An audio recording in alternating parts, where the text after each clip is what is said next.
日本語中級今年の漢字。こんにちは、まめちゃんです。皆さん、元気ですか？もうすぐ2025年が終わりますね。皆さんにとって2025年はどんな年でしたか？私にとって2025年はたくさんの新しい発見があった年でした。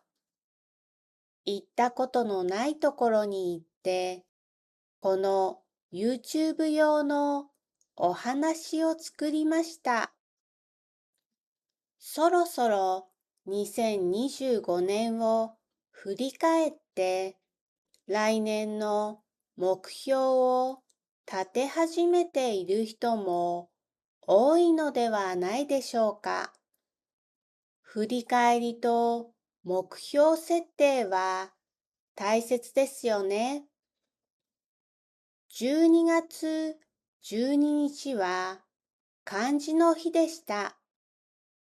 毎年漢字の日に今年の漢字が発表されます。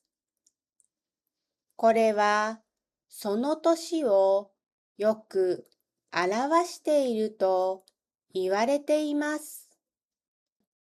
今年の漢字は11月から12月の初旬にかけて募集されます。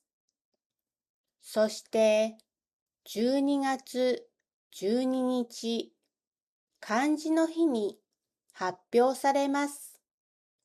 今年の漢字何だったかわかりますか？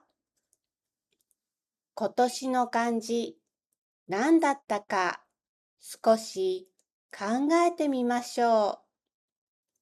今年の漢字を募集するのは、漢字検定を行っている日本漢字能力検定協会です。今年の漢字は熊でした。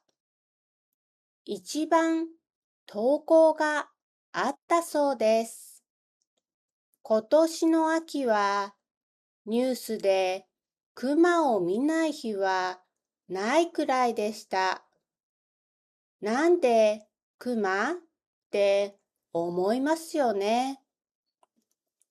今年は熊が餌を求めて人里に降りてきて人を襲う事件が多く起きました。深刻な被害が続いたため、現地に自衛隊や警察も派遣されました。秋の観光シーズンに温泉地などで熊被害が続きました。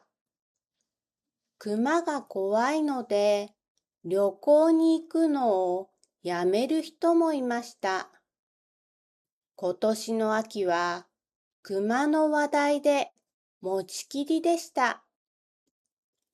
熊とわずかな差で応募数が2位になった漢字は米でした。なぜ米という漢字が2番目に多く投稿されたと思いますか？不思議ですよね。日本人の主食は昔から米です。でも去年の夏頃に米が不足し、スーパーで買えない時期がありました。それからずっと米の値段が上がり続けました。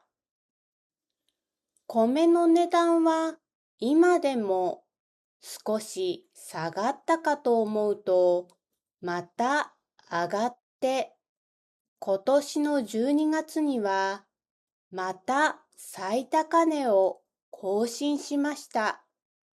つまり、今までで一番高くなりました。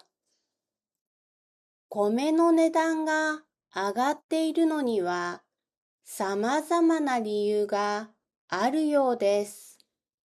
最近は米が高いので、米以外のものを食べる人が増えてきています。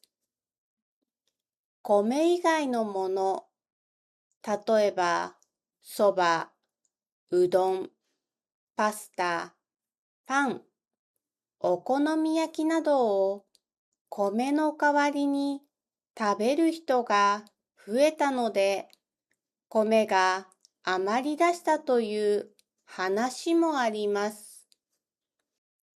このまま日本人の米離れが進めば、将来日本の農業に影響があるのではないかと心配です。日本の食料自給率は今約4割で低いんです。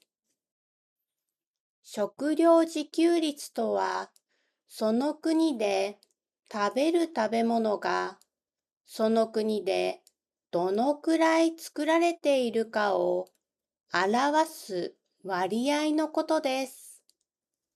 国産、輸入の食べ物以外の割合のことです。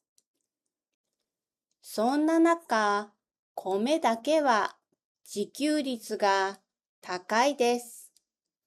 主食としての米は現状ほぼ 100% 国産だそうです。今まで米は国産のものを食べたいという人がほとんどでした。私も日本のお米が大好きなので、ずっと国産の新米を食べてきましたが、今年は輸入米や備蓄米、小麦やオーツなどをたくさん食べました。日本では米の取引がマネーゲームになってしまっていたようです。海外では日本の米が安く売られているという現象もあったそうです。不思議です。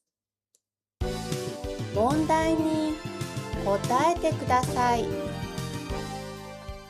問題1、今年の漢字1位は何ですか？ 1、熊、2、鹿。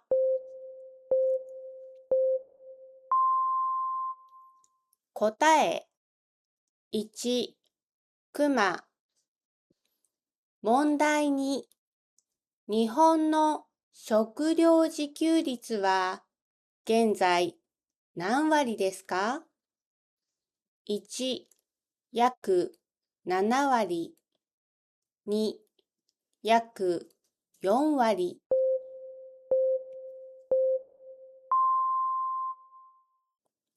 答え2、約4割。この動画の PDF とテキストはパトレオンのサイトからダウンロードできます。詳しくは下にあるリンクから見てね。またねー。